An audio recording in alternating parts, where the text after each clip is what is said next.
Sup shredders, my name is Logan aka Spiderhands and welcome to an SP Reviews, where today we'll be checking out a track by an act named Christian Stutzig titled The Love I Had. And if we switch over to here, we have the track here on YouTube. We're going to listen through it from start to finish and we're going to hear what we think. Let's go.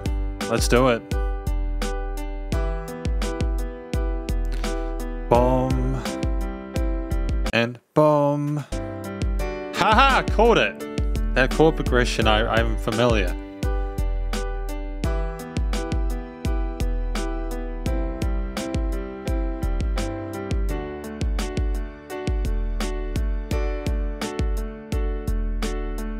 Great extension there with that chord. I have feelings for you.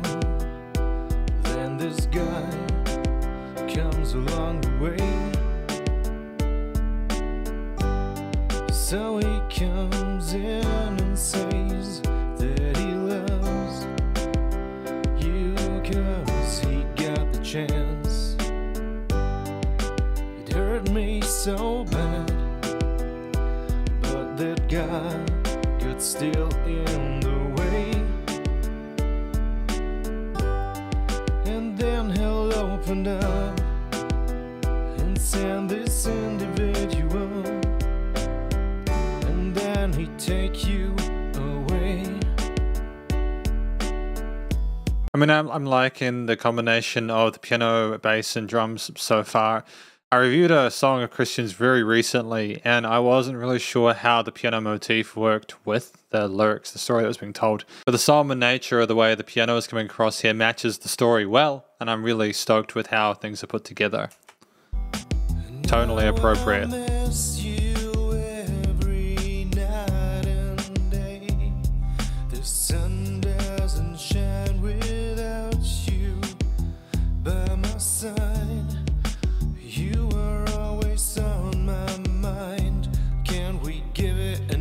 Try. Do you know how much I do like the guitars in there though, I think they're a fantastic choice. They're very subtle there, but they accent the start of each bar well. Every day, that heartache and that damn missing. What did I do to deserve this? Can you still sleep quiet in his arms? Can't you imagine how much it hurts and like awake all night long?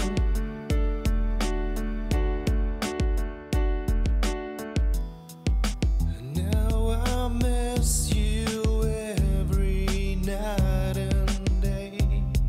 The sun doesn't shine without you.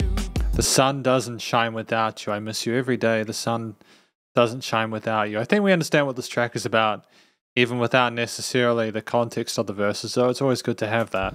By my side, you are always on my mind. Can we give it another try?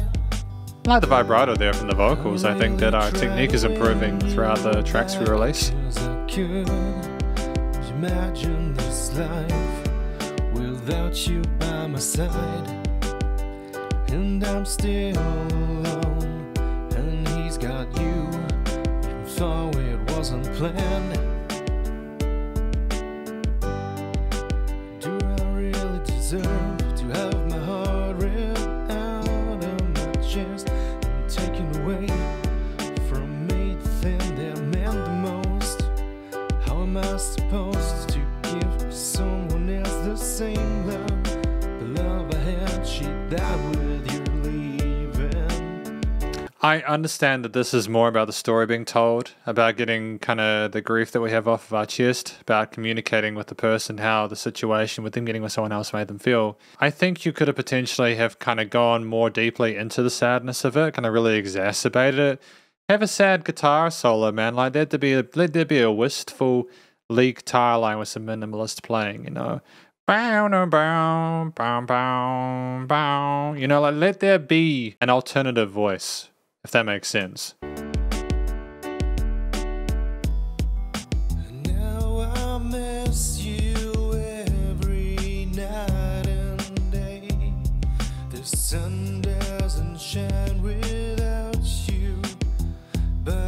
side. You are always on my mind. Can we give it another try? Now I miss you every night and day. The sun doesn't shine without you by my side.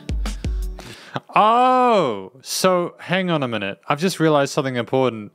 The vocals are by Sound Mirror. Oh, I get it. I get it. So it just said the vocals are by Sound Mirror. So, yeah, okay. All right, I get it. You are always on my mind. All right, that's good to clarify. Give it another try.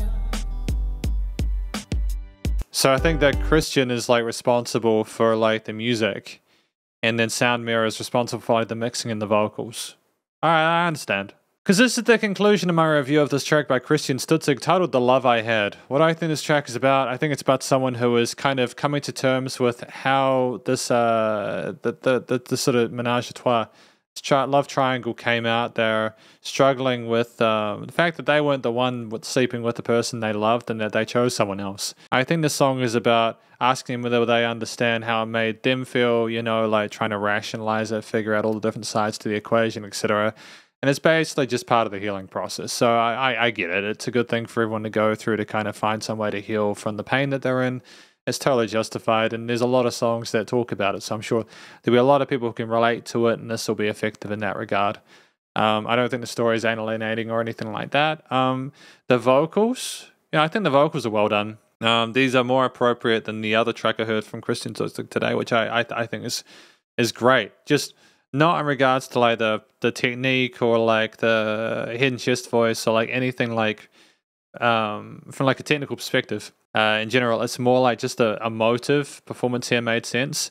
We had a sense of sadness and kind of almost a disarray, a disbelief of what had occurred. So I think that the way that we sang with that sadness there, that was very much connected to the story within the vocals. I thought it was thoroughly appropriate. So in regards to how the story connected with the pipes, I'm very happy with this. I think there were some interesting decisions made with the melodies and the hook lines and in the verse sections there. And while I would have preferred an alternative lead voicing occasionally to the singer throughout this 4.5 minute track, I still am happy with most of it. And I think that in regards to like the track itself, outside of the story and the vocals, at 4 minutes 20, this is a bit of a longer song, and I would have maybe appreciated, again, as I mentioned, an alternate lead layer. Maybe a little bit more variety with the chord progressions as well, because I feel like we were very, very conservative with that chord progression we chose there. I understand that it's a very common one, and it's a very sort of like, it's a very popular one, and it's a very effective one, but I think because of that, it's been done quite a lot. And so I think you could have potentially kind of went out of the park with like a variation on the bass line there, or included maybe even a parallel major or minor somewhere in there. Just a chord that we weren't expecting to start off the beat. You know, we didn't have to use a relative major or minor. We could have started with another major or minor chord within the same key signature. It's just about trying different approaches to various parts to kind of keep the listener engaged and to just not assume that a similar chord progression with similar instruments and similar tones and textures and a similar vocal style is going to keep the person interested for the entirety of the time. It's basically, it's constructive criticism, because I've heard stuff from Christian Stutzig in past and Sound Mirror, and there's a lot of stuff I appreciate, and I definitely think it's improved over the time I've reviewed it. There's just still some stuff I feel that we can work on if we continue at it, and that's a good thing, because no one is perfect. You know, no one has the perfect performance or perfect song, and I think there's always stuff that we can look at and go, oh, maybe we can do this better next time, etc. But yeah, if we had a different chord progression sometime, maybe like for the interlude or something like that, it would have been good. The performance on the piano was fine. It was affable. It was it made sense with the story and the vocals there, with those relatively uncomplicated harmonies and melodies on the keys between the left and right hands. And I think the bass line was relatively respectful of the bass line, of like the root notes of the chords, should I say.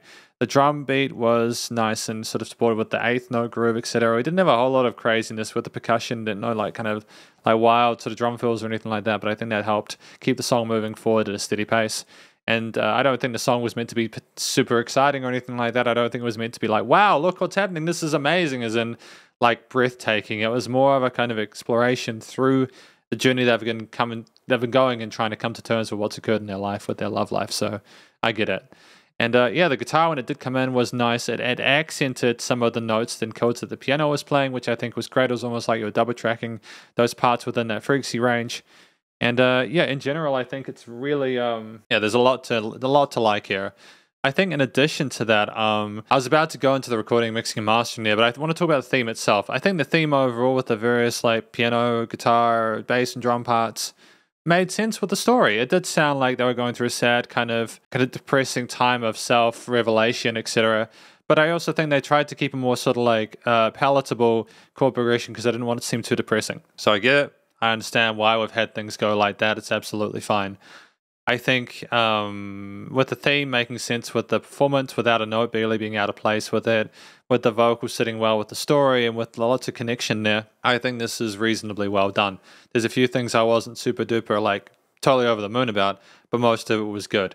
And I think with this, recording, mixing, and mastering, I think the studio production was solid as well. I'm really happy with how the vocals were leveled with the piano, the bass, guitar, and the drum parts. I don't think there's any issues with the leveling or positions in the stereo field or any sort of weird resonant frequencies in the frequency spectrum there. I think the vocals had a great presence and a bit of a reverb there, and it captured the legato and vibrato passage as well that we had there with the singer at some parts without kind of crushing the range or anything like that. And I think in addition to that, what we had going on with the dynamic range in general was great. It didn't seem like it was the same loudness the whole entire time, although I will say that because of a lack of variety with the theme itself and the parts within the track with the instrumental backing, that's where they had that sort of sameness there that I kind of would warn against future tracks. I think outside of that, again, leveling was good. It was nice loud without pumping. And for the most part, I'm really happy with this track. I feel as if Christian Stutzig and Soundmere, everyone else involved, we're making some really positive steps in the right direction. This is obviously a very important song to everyone involved, so I'm trying not to sort of be too sort of harsh about it, as I understand that it can be a very raw experience to work through. As a musician, any critique that I've given here is simply to try and help. But this is my review of Christian Stutzig's track The Love I Had. Hopefully you enjoyed it. If you did, please go show them some love via their various social medias and YouTube page, and stay cool and stay safe. Please remember to support your local musicians and artists at this point in time, as either help more than ever thought of crazy stuff going on in the world, and I will catch you in the next review. Spider Hands out.